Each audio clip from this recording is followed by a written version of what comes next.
नमस्कार साथियों, स्वागत है आप सभी का हमारे YouTube चैनल पर। कैसे हो आप सभी।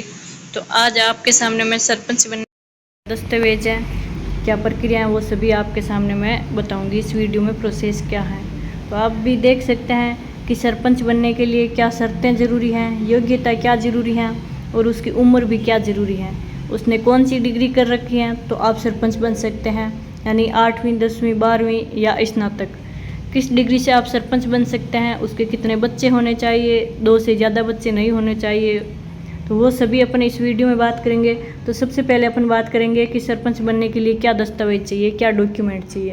अब जो चुनाव भी जीतने की प्रक्रिया क्या है वो भी अपन इस वीडियो में बात करेंगे कि चुनाव जीतने की प्रक्रिया क्या है उसके बारे में। तो आप भी सोच समझ के देखना कि वरिष्ठ नागरिक जिसकी उम्र 18 साल से ऊपर हो गई है, आपको वोट देने का अधिकार है, तो आप सोच समझ कर वोट देना भाई लोगों, क्योंकि नहीं तो आप बाद में आपको पछताना पड़ेगा।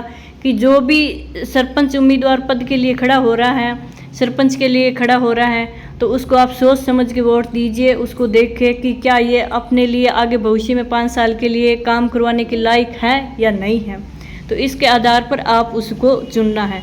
यानी सरपंच को ऐसे सरपंच को चुनना है जो आपको लगे कि अपने गांव का विकास कर सके, उस सरपंच को चुनना है। ऐसे नहीं कि पिछली बार यही सरपंच था, इसी को ही वोट दे डाले, पिछली बार तो कुछ काम करवाया नहीं, इस बार क्या करवाएगा। तो आप नया सरपंच चुने ताकि गांव का विकास हो सके। तो वीडियो में आगे बढ़ने से पहले आप वीडियो को लाइक शेयर सब्सक्राइब जरूर करें। चलिए हैं अपन आगे बढ़ते हैं और बात करते हैं कि सरपंच बनने के लिए ज़रूरी कागजात क्या हैं। तो अब देखते हैं कि सरपंच या वार्ड पंच का चुनाव आप तभी लड़ सकते हैं जब आपके पास नामांकन के दौरान ज़रूरी कागजात हो, जैसे कि आधार कार्ड या पैन कार्ड जरूरी है। उसके बाद में मतदाता पहचान पत्र जरूरी है, पासपोर्ट साइज फ़ोटो, मूल निवास प्रमाण पत्र, आरक्षित श्रेणी का जाति प्रमाण पत्र, पुलिस प्रशासन द्वारा निर्गत चरित्र प्रमाण पत्र, शौचालय का शपथ पत्र, सरकारी कर्मचारी नहीं होने का शपथ पत्र, अभ्यर्थी के परिवार की आर्थिक स्थिति, चल अचल संपत्ति, शैक्षणिक योग्यता आदि के बारे में शपथ पत्र जो 50 रुपये के स्टाम्प पर प्रस्तुत करना होगा, और शपथ पत्र नोटरी से प्रमाणित होना भी अपेक्षित है। तो ये हैं जरूरी कागजात, ये इतने कागज होने चाहिए सरपंच बनने के लिए। अगर ये कागज नहीं है तो आप सरपंच नहीं बन पाओगे, सरपंच पद के लिए आप उम्मीदवार नहीं बन पाओगे। अब है सरपंच बनने की योग्यता, सरपंच कौन बन सकता है, उसके लिए क्या योग्यता है कि सरपंच पद के उम्मीदवार का नाम उस ग्राम पंचायत की मतदाता सूची में होना अनिवार्य है, उसकी उम्र 21 साल से कम नहीं होनी चाहिए, वह राज्य विधानमंडल द्वारा बनाए गए कानून के अधीन पंचायत का सदस्य निर्वाचित होने के योग्य हो। सरकारी कर्मचारी सरपंच या वार्ड पंच का चुनाव नहीं लड़ सकता। सरपंच बनने के लिए कई राज्यों में 8वीं पास या साक्षर होना जरूरी है, लेकिन यह बाध्यता सभी राज्यों में नहीं है, यानी पढ़ा लिखा हुआ ही होना चाहिए, सभी राज्यों में नहीं है। और सरपंच की शक्तियां भी देख लेते हैं कि सरपंच को ग्राम सभा तथा ग्राम पंचायत की बैठक बुलाने और अध्यक्षता करने की शक्तियां प्राप्त हैं। ग्राम पंचायत की कार्यकारी और वित्तीय शक्तियां सरपंच को प्राप्त होती हैं। ग्राम पंचायत के अधीन कार्यरत कर्मचारियों के कार्यों पर भी प्रशासकीय देखरेख और नियंत्रण रखने का अधिकार सरपंच को भी है। योग्यता अपने देख ली है। अब सरपंच को पद से हटाने की प्रक्रिया भी अपन देख लेते हैं कि सरपंच को कैसे हटा सकते हैं। यदि सरपंच गांव की प्रगति के लिए ठीक से काम नहीं कर रहा है तो इसकी लिखित शिकायत आप जिला पंचायत राज अधिकारी या संबंधित अधिकारी से की जाती है।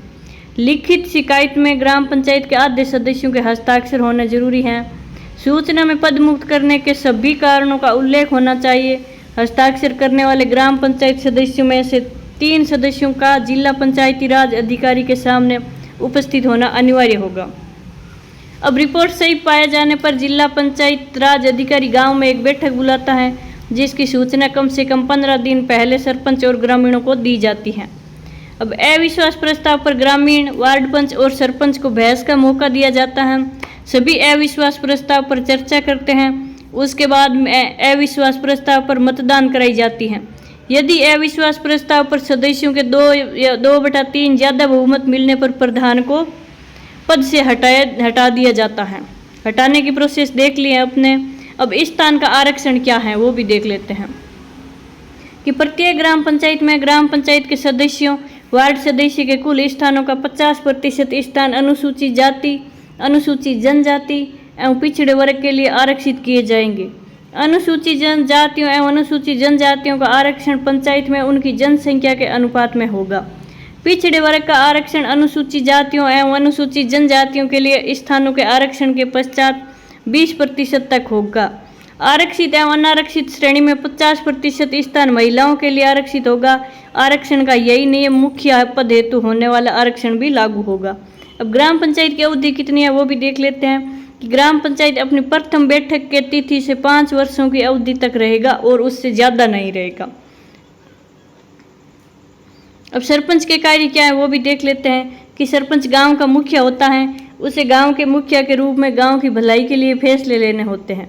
मुख्य रूप से सरपंच निम्नलिखित कार्य करता है, जैसे कौन कौन से काम करते हैं वो देख लेते हैं कि गांव में सड़कों का रखरखाव करता है, पशुपालन व्यवसाय को बढ़ावा देना, सिंचाई के साधन की व्यवस्था, दाह संस्कार व कब्रिस्तान का रखरखाव करना, प्राथमिक शिक्षा को बढ़ावा देना, खेल का मैदान व खेल को बढ़ावा देना, स्वच्छता अभियान को आगे बढ़ाना, गरीब बच्चों के लिए मुफ्त शिक्षा व्यवस्था करना, आंगनवाड़ी केंद्र को सुचारू रूप से चलाने में मदद करना। ये सरपंच के काम होते हैं। अगर इसमें से कोई सरपंच काम नहीं करवाता है तो अगली बार आप उस सरपंच को मत चुनना। अगर आपके गांव में सरपंच ये काम करवा रहा है तो आपके लिए सरपंच आपने सही चुना है।